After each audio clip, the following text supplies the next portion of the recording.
and sensitive to the concerns and demands of citizens. Today, Gala is interfacing, the public is interfacing with Cabinet. Cabinet is not a space. Cabinet is a composition. And here today we are to 8 Cabinet members here because we take the concerns of citizens very seriously. As already announced by the chair of the press conference, the Minister of Finance will read the government's press statement, which is the response to the Gala. Obviously, we'll hand over the written one to the Gala after the press briefing. But one thing that we want to emphasize as a government, that we are ready to engage citizens, to discuss issues that are of critical concern to everyone. We and citizens, particularly Gala, we are not at different convergence points. We are all talking about the same thing, and we are all concerned about the same things. We have a commitment to fight corruption and to ensure that public finances are judiciously managed. And I think that is what Gala wants. So let us engage rather than confront. Let us solve our problems in discussion rooms rather than in the streets, because it will be of nobody's interest. That is what we are pleading as a government. We want to engage every citizen, be it Gala, be it anybody. As long as you are a citizen, you have a concern, our offices are always open. Our doors are always open. You don't need an appointment. Come and let us sit and engage and discuss our issues and solve it in an amicable manner as expected in any civilized democracy. That is what we want. So I hope that this today will open a new chapter in our democratic journey that will focus and promote engagement rather than confrontation, that will focus on solving our problems in our offices, in meeting rooms, in conference rooms, rather than in the streets.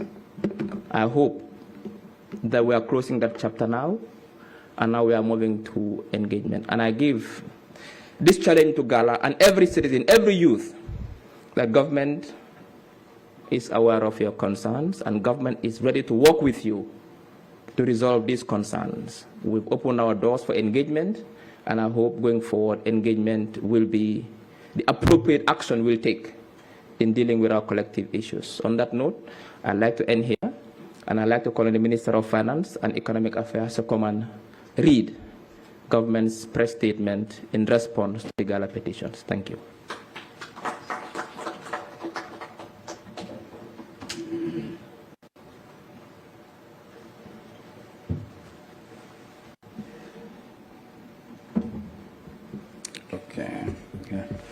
Good morning, honorable colleague ministers.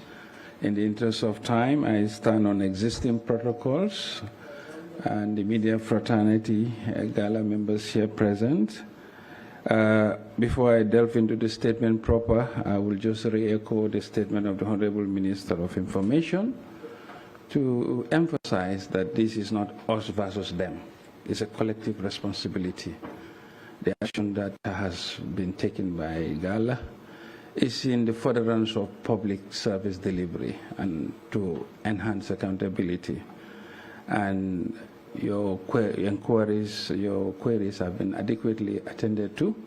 That's why you have almost half of cabinet here. And this is just a representation, but there was a lot of work that went into responding appropriately to the queries raised.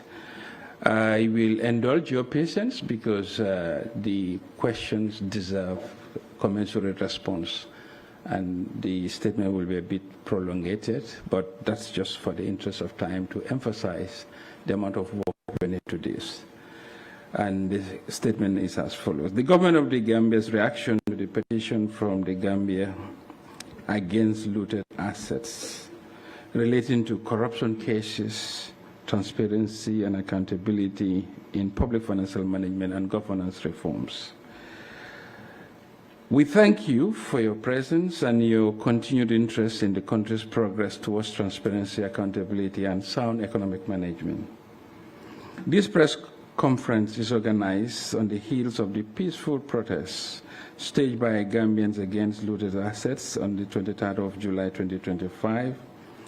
And the government received the petition in good faith, and as a responsible and responsive government, we are alive to the call made by the citizen seeking to safeguard our shared resources, thereby a call for public accountability and institutional integrity in the management of public resources.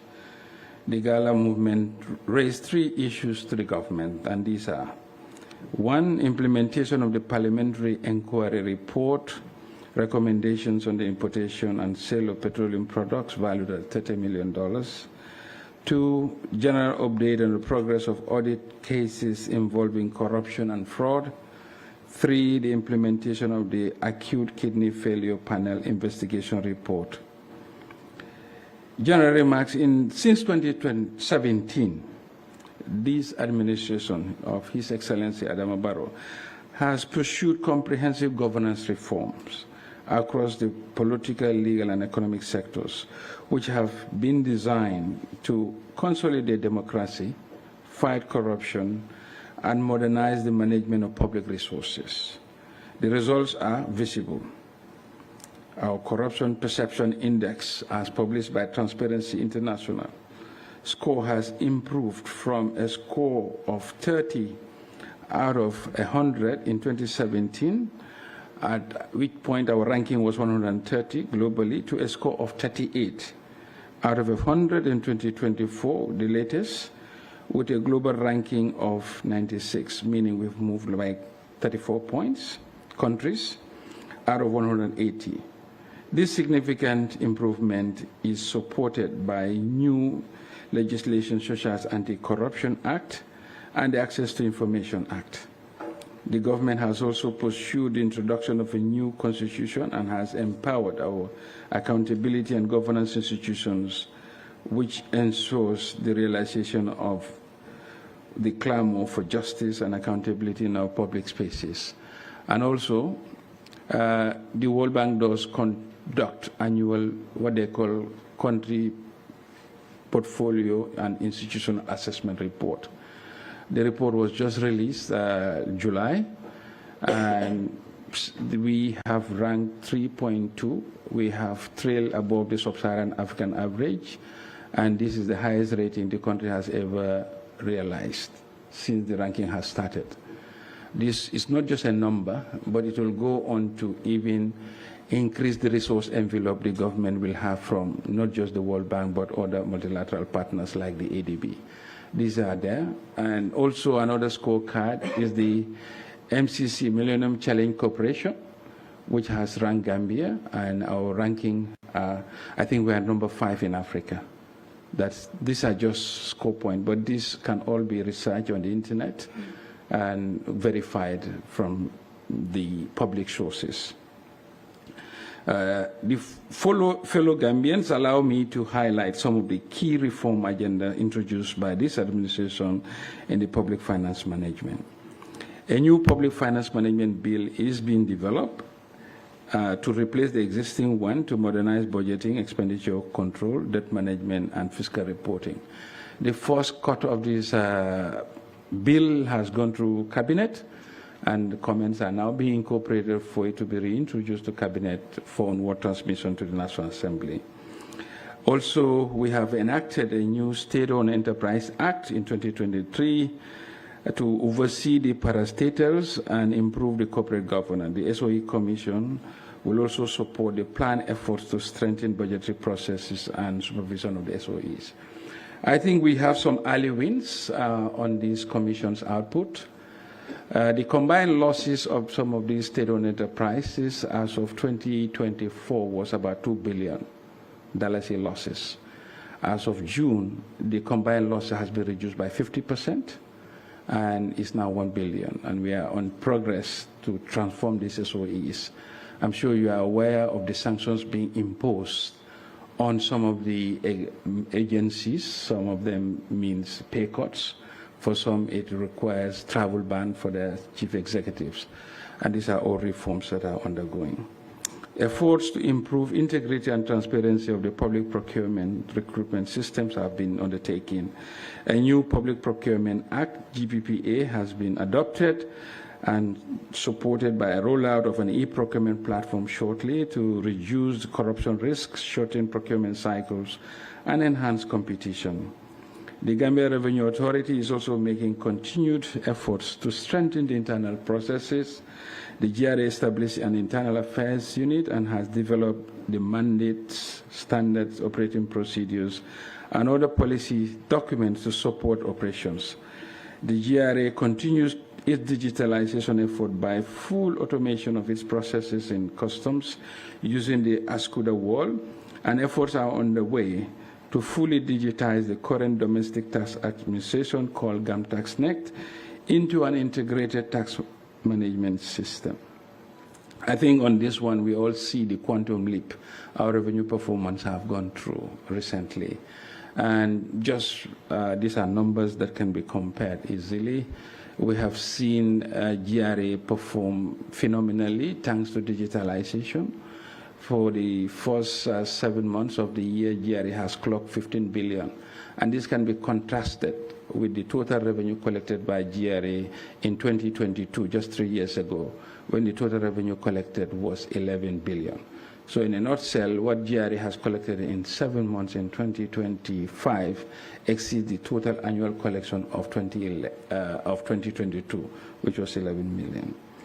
The amendments to the Central Bank Act of 2018 strengthened the central bank governance and independence, which established a stronger foundation to further enhance the central bank governance and operation. A new banking bill has been drafted to modernize supervision, strengthen prudential standards, and improve risk management in the financial sector. To strengthen anti-corruption framework, authorities have enacted a new Anti-Corruption Act, and the appointment of the commissioners of this commission is in progress. These reforms have not only strengthened the Gambia's public financial management framework, but have also translated into tangible benefits for citizens. Improved fiscal discipline, more efficient expenditure control, and stronger revenue administration have led to marked increase in government revenues at the GRA. Revenues increased from 7.79 billion only in 2017 to 20.85 in 2024. I was just giving the latest statistics of 2025, registering an annualized growth of 15.2% over the revenue collection period, or an increase of more than 162%. These funds have been channeled into visible projects such as upgraded roads, expanded energy access, modernized public facilities, and directly enhanced economic activities and the quality of life. The direct beneficiary of some of these efficiency gains are even in the civil servants' compensation. The regime has increased the compensation to the civil servants by more than 110% since 2017, and in the last 2 years by more than 60%. Today, nobody in the civil service is receiving anything below $6,000 per annum as a minimum. We have done 2 salary increases in the last 3 years. In 2022, we increased 30% across the board. In the last 2025, we increased the salaries by a wage bill increase of 30%, but some of the grades, this was cascaded. The lower grades have increases of more than even 70%. These are where these efficiency gains are channeled to. The digitization of the custom and tax administration, coupled with the rollout of the e-procurement platform, has streamlined the service delivery, reduced processing times, and improved public access to services. These technological upgrades, alongside a stronger anti-corruption framework, have increased the detection of fraud and financial misconduct, ensuring that public funds are used as intended. The combination of greater transparency, enhanced accountability, and more efficient systems have built public trust while enabling the state to deliver economic development more effectively. It is paramount to highlight that in addition to the public financial management agenda, this administration has also established a series of commissions of inquiry, including the JANE Commission, the Local Government Inquiry Commission, and the Parliamentary Inquiry on Looted Assets. Furthermore, the government has intensified its fight against drugs, leading to a wave of arrests and prosecution, among other notable measures. The public is hereby assured of the Commission's finding that the Commission findings will be implemented to the letter, that the wheel of justice may be slow but surely will roll out. The administration of justice by its nature comes with challenges. It is said that justice delayed is justice denied, but due care must be made to ensure innocent citizens' rights are not infringed in the process. Addressing the parliamentary inquiry on the importation and sale of the petroleum products worth $30 million, the government has submitted its response to the parliament while noting